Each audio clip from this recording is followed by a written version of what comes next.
안녕하세요. 도슨트 정우철입니다. 자, 저희 채널에 큰 이벤트가 있죠.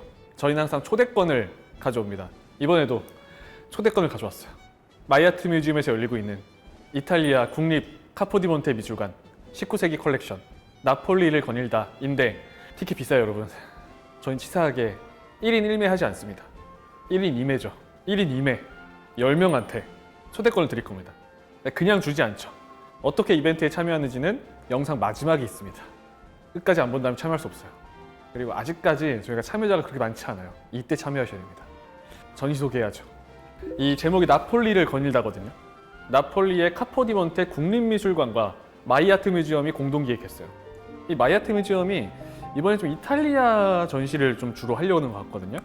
그리고 이 조반니 볼디니가 대표 작가인데 이 조반니 볼디니를 포함해서 19세기 이탈리아 회화 총 77점을 가져왔어요. 이탈리아 회화가 우리는 보통 르네상스만 생각하는데 지금 19세기거든요. 여기서 한 가지 중요한 건 뭐냐면 이탈리아 19세기 생소하죠. 왜냐하면 이 시기에 이미 미술의 패권이 프랑스로 넘어갔거든요. 인상주의 화가들이 뜰 때였죠. 그래서 약간 이게 생소할 수 있지만 중요한 건 뭐냐면 그림이 진짜 예뻐요. 너무 예쁘고 이게 너무 과거로 가버리면 신화, 역사 얘기가 많고 너무 현대로 가버리면 난해하잖아요. 딱 그 중간에 아름다운 작품들, 그리고 나폴리 어떤 곳이에요. 너무 아름다운 풍경이 있잖아요. 그 풍경들을 화가들마다 자신의 개성을 담아서 그린 작품들을 만날 수 있는 거예요. 진짜 약간 놀러 온다는 느낌으로 보시면 좋을 것 같아요. 유화부터 파스텔 다양한 기법으로 그려진 작품들 가져왔거든요. 그래서 또 가을까지 하거든요. 11월까지 해요. 편하게 연인과 가족과 놀러 오시면 좋을 것 같아요. 카포디몬테 국립미술관. 나폴리 시내와 이 아름다운 해안선을 조망할 수 있는 언덕에 위치해 있어요. 가신 분들은 진짜 아름답다고 말이 되게 많아요. 컬렉션이 엄청 방대합니다. 약 47,000점이 있대요. 중세부터 현대까지 다 소장하고 있죠. 그리고 놀랬던 게 뭐냐면요. 우리는 생소하지만 이탈리아에서는 두 번째로 많은 컬렉션 규모를 자랑하는 곳이에요. 약 4,200평에 달하는 공간에 126개의 전시실을 갖추고 있어요. 이 미술관은 1957년에 정식 개관했거든요. 중세 종교부터 라파엘로, 미켈란젤로, 티치아노, 까라바조 등 서양 미술사의 거장들의 작품들을 다 보유하고 있는 거죠. 하지만 이번 전시는 그 중에서도 19세기 나폴리를 중심으로 작품을 가져왔다라고 생각하시면 돼요. 이 전시의 대표 작가 4명을 좀 소개해 드릴게요. 이 작품은 좀 봐야 된다, 이런 거죠. 아까 잠깐 얘기했던 조반니 볼디니, 이탈리아 출신인데 파리에서 활동했고 이렇게 평가받아요. 19세기 최고의 초상화가. 전 이거 인정해요, 진짜. 제가 생각하는 19세기 최고의 초상화가는 조반니 볼디니예요. 특히 여성 인물을 선호했거든요. 근데 붓질이 엄청 빨라요. 휙휙 그리는데 그 빠른 붓질로 사람들의 동작을 캐치했어요. 그리고 우아한 표현으로 베레포크, 이 유럽의 아름다운 시대라고 하잖아요. 19세기 말부터 1차 세계대전 직전까지 그 시대가 문화예술이 번성했던 시대거든요. 또 중요한 게 여성의 패션이 장난이 아니에요. 너무 우아하고 아름답거든요. 혹시 이 패션 좋아하시거나 패션 전공하신 분들은 이 조반니 볼디니는 꼭 보셔야 돼요. 가장 아름다운 시절에 가장 아름다운 패션을 다 그린 작가다라고 생각하시면 돼요.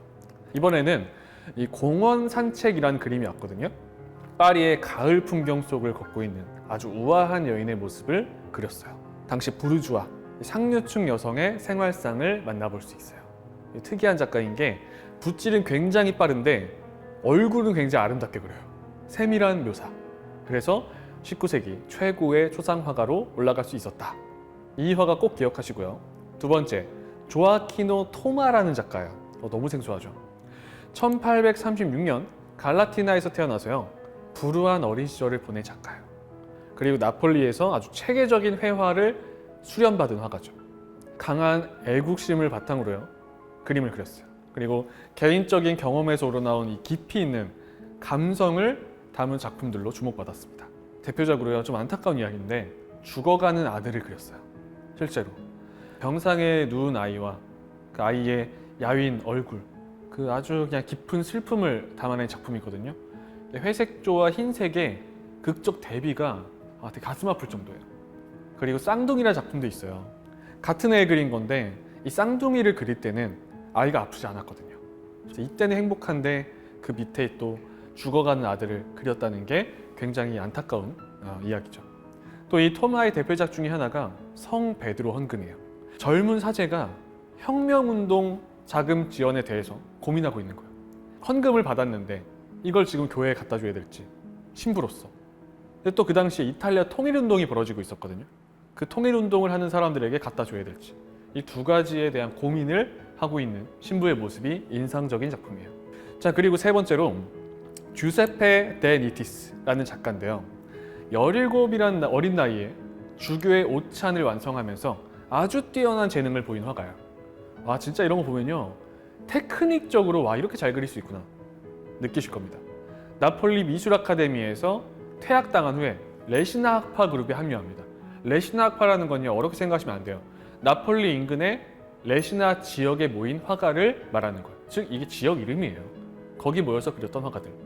그리고 실력을 쌓고 파리로 이주한 후에 국제적인 명성을 얻어요. 1874년 있었던 제1회 인상주의 전시에 참여하기도 했어요. 뭐 주요 작품으로는 주교의 오찬도 있고요. 17살에 완성한 초기 걸작입니다. 샴페인으로 건배하는 중산층의 연애 장면을 그린, 그리고 그걸 연극 무대처럼 표현한 그림이에요. 당시 부르주아 계층의 생활상을 보여주고 있죠. 다음은 레토라는 작가예요. 저 개인적으로 이 레토의 그림을 굉장히 좋아하거든요. 지중해 사실주의라고 하는데 자연을 사실적으로 담으면서도 또 아름답게 그렸거든요. 그렇다고 또 과장한 건 아니고, 저는 그런 것 같아요. 과거 고전에 굉장히 잘 그리는 그림과 인상주의 그 중간에 있는 작가라고 생각하는데, 그래서 굉장히 그림이 아름다워요. 개인적으로 이 우아한 산책 그림을 되게 좋아하거든요. 19세기 말에 이 부르주아 회화, 그러니까 중산층의 취향을 반영한 회화예요. 근데 좀 특이한 게 좀 뭔가 매치가 잘 안 돼요. 아름다운 드레스 입고 양산을 쓰고 말을 타고 가고 있는데 이게 말인지 약간 어떤 당나귀인지, 근데 그 앞에 한 청년이 얼굴이 새빨개져서 그 말을 끌고 있거든요. 그러니까 이게 지금으로 치면 제가 볼 때 풍자와 같은 거예요. 이렇게 힘든 노동자와 자신의 여가를 즐기고 있는 여성, 그러니까 이런 그림들이 너무 재밌더라고요. 그래서 이 레토도 한 번쯤은 보면 좋다라고 뽑아봤습니다. 다음은 이 빈첸초 아바티라는 작가인데 부엌 내부라는 그림이 있거든요. 근데 저는 이 그림이 너무 신기했어요. 그러니까 아니, 이런 서민의 부엌 내부를 이렇게까지 잘 그린다고? 그러니까 이거는 정말 직접 보셔야 돼요. 왜냐면 정말 정확한 원근법, 그리고 빛의 표현, 너무 섬세해서 이 앞에 서 있으면요, 마치 진짜 이 타인의 주방을 몰래 보고 있는 것 같은 느낌이 들어요. 잘 보시면은 테크닉도 약간 뽐내려는 것처럼 보면 볼수록 새로운 게 보이거든요. 뒤에 문이 계속 열려 있어요. 이 원근법에 대한 정확한 표현을 볼 수 있는 작품이다. 근데 주제면에서 너무 특이한 거예요. 이게 무슨 뭐 귀족이나 왕족의 주방도 아니고 서민의 부엌을 이렇게 그린 건 너무 생소한 그림이다. 하지만 정말 잘 그렸다. 그래서 제가 볼 때 이런 그림은 딱 그런 용도인 것 같아요. 내가 이 정도로 그릴 수 있다. 나의 테크닉을 뽐내는 그림인 거죠. 아마 이게 직접 보시면 무슨 말인지 알 거예요. 가엾은 사포라는 그림이 있어요. 그 그리스 신화를 배경으로 한 건데, 사포가 시인인데 굉장히 아름답게 꾸미고 머리에 꽃을 달고 거울을 보고 있어요. 근데 눈이 되게 우울하거든. 진짜 아름다워요. 근데 그게 무슨 상황이냐면 뱃사공 파원에게 사랑에 빠졌는데 거절당한 거예요. 그래서 결국엔 절벽에 올라가서 자살하거든요. 투신을 해요. 근데 그 투신하기 직전에 그 시련의 아픔을 극복하지 못하고 본인의 아름다움을 보지 못한 채 거울을 보면서 눈이 공허함에 빠져있는 딱 그 순간인 거예요. 그러니까 이 다음 장면이 투신인 거죠. 그러니까 그 감정선을 너무 잘 잡았어요. 이 내용을 떠나서 근데 너무 아름답게 그렸어요. 그 작품을 꼭 봐야 돼요.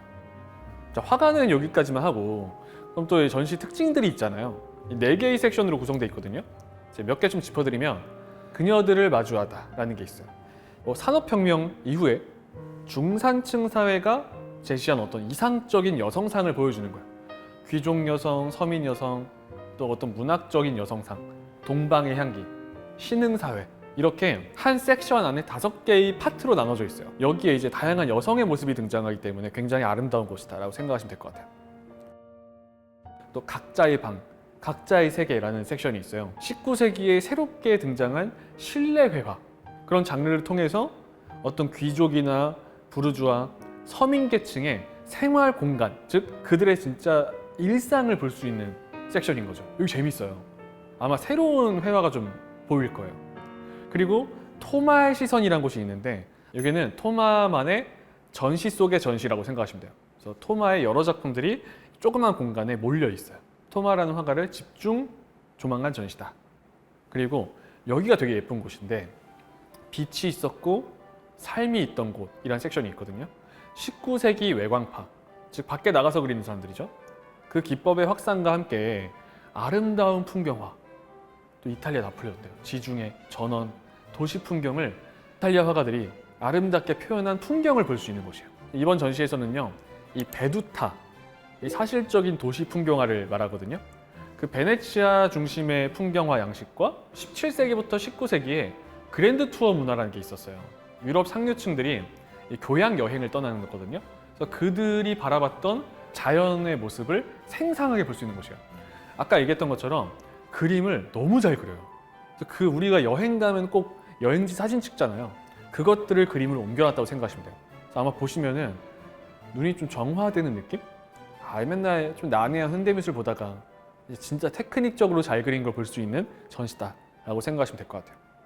이탈리아 카포디몬테 국립미술관 19세기 컬렉션 나폴리를 거닐다 제목처럼 어떻게 보면 단순히 그림을 보는 걸 넘어서서 19세기 이탈리아 사회의 변화 그리고 그 서민들의 모습부터 귀족들의 모습까지 또 실내 야외 이 모든 이 시대의 모습을 볼 수 있는 전시다라고 생각하시면 될 것 같아요. 그래서 꼭 이번 전시도 많이 와주시길 바랍니다. 이렇게 전시 소개는 해드렸는데 아까 얘기했던 것처럼 1인 2매 10분께 드립니다. 어떻게 할 거냐? 저희 또 저번에 마르크 샤갈 때 또 삼행시 했잖아요.